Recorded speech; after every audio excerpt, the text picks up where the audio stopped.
दिग्विजय सिंह ने कहा कि भारत और पाकिस्तान के बीच दुश्मनी बढ़ने की वजह केवल एक ही है, पाकिस्तान खुलेआम आतंकवादियों को पनाह देता है।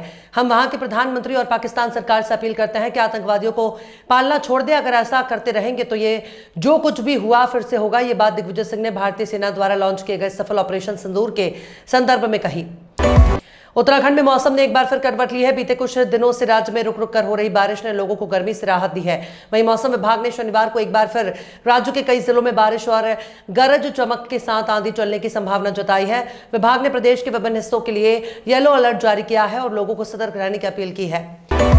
उत्तर प्रदेश को फिर से हरियाली से भरने के लिए योगी सरकार ने एक बार फिर बड़ा अभियान शुरू किया है। मुख्यमंत्री योगी आदित्यनाथ के निर्देश पर इस साल जुलाई के पहले सप्ताह में आयोजित होने वाले वन महोत्सव के दौरान 35 करोड़ पौधे लगाने का लक्ष्य तय किया गया। इसमें वन विभाग, ग्राम्य विकास, कृषि उद्यान, पंचायती राज, राजस्व समेत सभी विभाग मिलकर हिस्सा लेंगे। दिल्ली विधानसभा का सत्र 13 मई से शुरू होने जा रहा है। इस बार आपके विधायक दल की ओर से दो अत्यंत महत्वपूर्ण प्रस्ताव सदन में प्रस्तुत किए जाएंगे। पहला प्रस्ताव निंदा प्रस्ताव होगा, जिसमें जम्मू कश्मीर के पहलगाम में 22 अप्रैल को हुए आतंकी हमले की कड़ी निंदा की जाएगी। दूसरा प्रस्ताव धन्यवाद प्रस्ताव के रूप में प्रस्तुत किया जाएगा, जो भारतीय सेना द्वारा हाल ही में चलाए गए ऑपरेशन सिंदूर के प्रति सम्मान और कृतज्ञता प्रकट करने के लिए होगा। भारत और पाकिस्तान के बीच सीजफायर समझौते को लेकर अमेरिका के राष्ट्रपति डोनाल्ड ट्रंप ने ट्रुथ सोशल पर एक पोस्ट किया है। उन्होंने कहा कि मुझे खुशी है, दोनों देशों से आपसी सहमति से ये समझौता किया है। ट्रंप ने यह भी कहा कि अमेरिका इस ऐतिहासिक और साहसी फैसले तक पहुंचने में दोनों देशों की मदद कर सका। राष्ट्रपति डोनाल्ड ट्रंप ने लिखा कि मुझे भारत और पाकिस्तान के मजबूत नेतृत्व पर बहुत गर्व है। भारत पाकिस्तान के बीच जारी तनाव का फायदा उठाते हुए मोहम्मद यूनुस के नेतृत्व वाली बांग्लादेश की अंतरिम सरकार ने पूर्व प्रधानमंत्री शेख हसीना की पार्टी अवामी लीग पर प्रतिबंध लगा दिया। मोहम्मद यूनुस ने अवामी लीग पर आतंकवाद विरोधी कानून के तहत बैन लगाया। यूनुस के कार्यालय ने कहा कि यह प्रतिबंध तब तक लागू रहेगा जब तक अवामी लीग और उसके नेताओं के खिलाफ अंतर्राष्ट्रीय अपराध न्यायाधिकरण में चल रही सुनवाई पूरी नहीं हो जाती। बिहार में उमस और तेज धूप का दौर जारी है। तापमान में वृद्धि से गर्मी सितम ढा रही है। ऐसे में बिहार के लोगों को मानसून का इंतजार शिद्दत से है।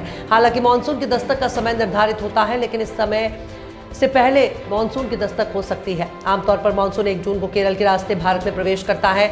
दक्षिण पश्चिम मौसम के केरल में 27 मई को पहुंचने की उम्मीद है।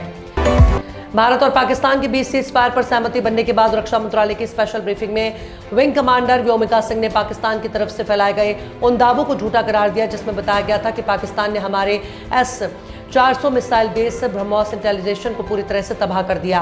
उन्होंने बताया कि इसके विपरीत भारत के साथ टकराने की वजह से पाकिस्तान को काफी नुकसान उठाना पड़ा। यूट्यूबर रणबीर इलाहाबादिया एक बार फिर विवादों में हैं। दरअसल भारत पाकिस्तान के बीच तनाव उन्होंने सोशल मीडिया पर एक ऐसी पोस्ट शेयर की जिसको लेकर अब यूजर्स उन्हें जमकर खरी खोटी सुना रहे हैं। रणबीर ने लिखा था कि प्यारे पाकिस्तानी भाइयों और बहनों, मुझे इसके लिए कई भारतीयों से नफरत मिलेगी, लेकिन ये कहना जरूरी है, कई भारतीयों की तरह मेरे दिल में भी आपके लिए नफरत नहीं है। हम में से कई लोग शांति चाहते हैं। इंग्लैंड के खिलाफ 5 मैचों की टेस्ट सीरीज में युवा साई सुदर्शन पूर्व कप्तान रोहित शर्मा की जगह ले सकते हैं। साई सुदर्शन शानदार फॉर्म में है। आईपीएल 2025 के 11 मैचों में सुदर्शन के बल्ले से 509 रन निकले हैं। वो ऑरेंज कैप से महज 2 रन पीछे हैं। ऑरेंज कैप सूर्य कुमार यादव के नाम है। सूर्या ने 510 रन बनाए हैं।